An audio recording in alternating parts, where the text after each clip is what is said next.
Today, we're going to talk a bit about our second discussion forum topic. We'll talk a little bit as we look specifically at the discussion forum page, the prompt and both the prompt for the original post and the reply, your peer response, or your peer reply. But first, let me just provide you with a quick overview of what we've done so far. So we know what an argument is, we know what the parts of an argument are, and we know how to present an argument in standard form. What we'll be doing today is working on summarizing an argument. And that process of summarizing is going to be reflected in a prose form discussion post. So instead of listing the elements, you are going to write out the main features of the reasoning.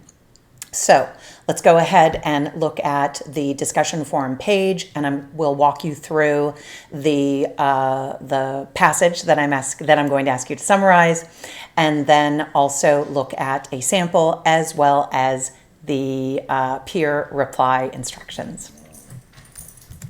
So here we are in discussion forum 2. What I've given you is an excerpt from Harry Frankfurt's essay on bullshit. You can read the whole essay if you want, but you are responsible for addressing only the excerpt that I provide here on the discussion forum page.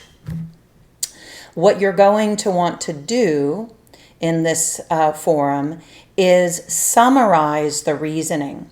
So whereas in your first discussion forum contribution, your original post more specifically, you pulled out the salient features of an argument and expressed them in standard form, here you are going to offer a prose summary. So let me show you by way of an example what I mean. I'm going to click on the here link, and then I scroll to the summary of an essay that is linked elsewhere on the page that you're looking at right now. So notice in this summary, what the writer does is in prose form, lay out the basic features of Macklin's argument. Okay, so what you're going to want to do is think about being Frankfurt's spokesperson. You know, Frankfurt thinks this, Frankfurt argues that. What you're not doing is commenting, right? So the idea is to represent Frankfurt's position without contributing your own view on the matter. And then also, please think about how important it is for you to proof your work, because even minor typos or grammar errors undermine clarity. Okay?